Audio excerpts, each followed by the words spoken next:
Hi folks, I'm Ashraf Ingora. I'm a language and soft skill trainer, life business and parenting coach. Ashraf the mover and shaker में आज गुस्सा anger part 3 में मैं आपको गुस्सा एक समाधान अनेक पर कुछ वैल्यूएबल इंसाइट देना चाहूँगा। एंगर मैनेजमेंट का अर्थ गुस्से को पूरी तरह दबाना नहीं होता, बल्कि उसे समझदारी और संयम के साथ रचनात्मक तरीके से व्यक्त करना होता है, ताकि वह हमें और दूसरों को नुकसान पहुंचाने वाला न बने।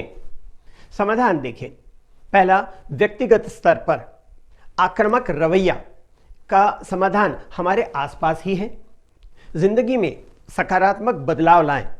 जिन चीज़ों को नहीं बदल सकते उनके लिए तनाव पालने से बचें। किसी व्यक्ति ने दूसरे व्यक्ति से पूछा, क्या आपको कोई समस्या है? तो दूसरे व्यक्ति ने कहा हाँ। तो पहले व्यक्ति ने कहा, क्या आप उसके लिए कुछ कर सकते हैं? तो दूसरे व्यक्ति ने कहा हाँ। तो पहले व्यक्ति ने कहा, तो फिर कीजिए, चिंता क्यों करते हैं?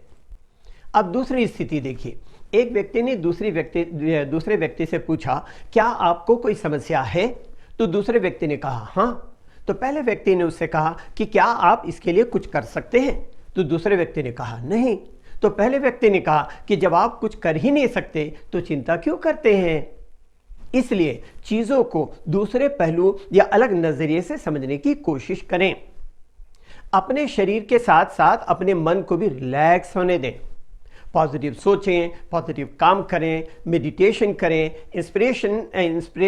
इंस्पायरिंग एंड मोटिवेशनल बुक्स पढ़ें, प्रेरित करने वाले सॉन्ग्स सुनें, बगीचे में जाएं, खूबसूरत फूलों को देखें, उनकी खुशबू सूंघें, छोटे बच्चों के साथ खेलें, इन्फेंट्स जैसे 1-2 महीने के छोटे मासूम बच्चों को गोद में लें, उन्हें खिलाएं, उनके साथ बात करें।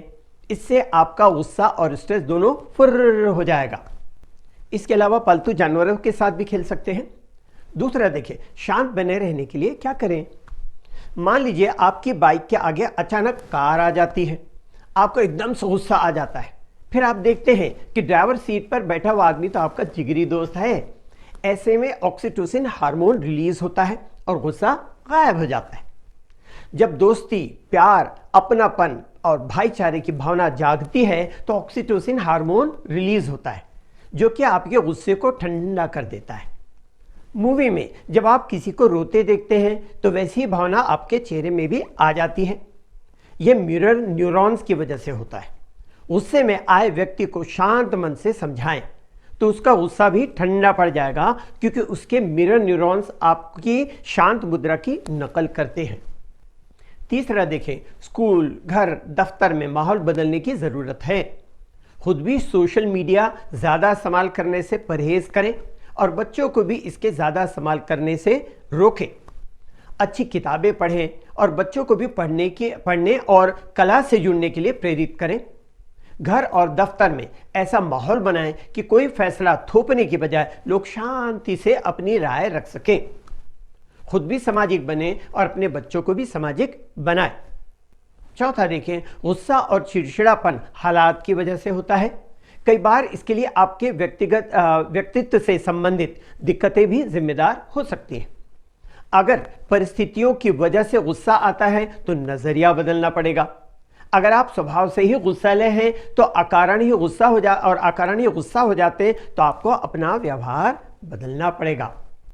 जिंदगी में समस्याएं आती ही इसलिए हैं कि आप उनका समाधान निकालें और आपके व्यक्तित्व में विकास हो। बताए हुए जो सारे समाधान को फॉलो करने से आप निश्चित रूप से एंगर मैनेज करने में सक्षम हो जाएंगे। इसके बाद भी अगर आपको जरूरत पड़े तो किसी प्रोफेशनल की मदद ले सकते हैं। एंगर मैनेजमेंट एक मनोवैज्ञानिक और व्यावहारिक प्रक्रिया है, जिसमें शामिल है पहला, गुस्से के ट्रिगर को पहचानना। दूसरा, अपनी इमोशंस को शब्दों और व्यवहार में संतुलित तरीके से व्यक्त करना। तीसरा, अपनी सोच को सकारात्मक दिशा में मोड़ना। और चौथा, परिस्थिति को कंट्रोल करना या खुद को परिस्थिति के मुताबिक ढाल लेना। अब देखिए एंगर मैनेजमेंट के प्रिंसिपल्स ऑफ एंगर मैनेजमेंट। गुस्से को दबाएं नहीं, बल्कि कंट्रोल करें। अपनी इमोशंस, भावनाओं को हेल्दी वे पर या स्वस्थ तरीके से जाहिर करें। ऐसे हालात जिनसे गुस्सा आता है तो उनसे बचना भी एक ऑप्शन हो सकता है। सोच को बदलने से भी रिस्पॉन्स, प्रतिक्रिया बदल सकती है। Practical strategies for anger management. Anger management की प्रैक्टिकल स्ट्रेटजीज क्या होती है ये देखें। जो मैंने कहा पहले, ट्रिगर को पहचाने, डायरी में लिखे कि किन हालातों में गुस्सा आता है, पैटर्न को समझें। दूसरा, एक पॉज टेक्निक है जिसका इस्तेमाल करें। प्रतिक्रिया देने से थोड़ा ठहरें, मतलब प्रतिक्रिया देने के पहले थोड़ा सा ठहरें। प्रतिक्रिया देने से पहले 10 से 15 सेकंड तक गहरी सांसें लें। इससे दिमाग शांत हो जाता है और लॉजिकली सोचने का वक्त मिलता है।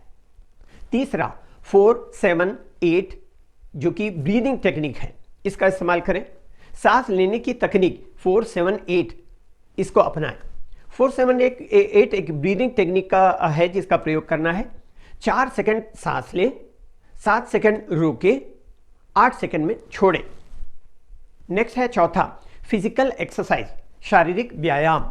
वॉकिंग करें, स्ट्रेचिंग करें, जॉगिंग करें, इससे भी गुस्सा और तनाव कम हो जाता है। पांचवा देखिए, पॉजिटिव कम्युनिकेशन, सकारात्मक संवाद। किसी को सीधा मुंह पर तुम गलत हो कहने के बजाय कहें कि मुझे ऐसा लगता है। इस तरह प्रॉब्लम एंड ब्लेम करने की बजाय सॉल्यूशन पर फोकस करें, सॉल्यूशन पर ध्यान दें। छठवां देखिए, सेट बाउंड्रीज, सीमाएं तय करें। जिन स्थितियों या लोगों से बार बार गुस्सा आता है उनसे दूरी बना लें। सातवां देखिए, sense of humour the best vitamin, हास्य का इस्तेमाल करें। हल्के फुल्के अंदाज से भी गुस्सा और तनाव को घटाया जा सकता है। आठवां, जो कि थोड़ा सा डिफिकल्ट होता है, फॉरगिव, माफ करना सीखें। गुस्से को पकड़ कर रखने से आपको ही नुकसान होता है, इसलिए माफ करें। नेक्स्ट है 9, take the help of professional. अगर इतने सब करने के बावजूद भी आपके गुस्से को आप कंट्रोल कर नहीं पा रहे हैं तो पेशेवर की मदद लें। सारी कोशिशों के बाद अगर गुस्सा आपके कंट्रोल से बाहर होता है तो किसी काउंसलर या थेरेपिस्ट की मदद लें।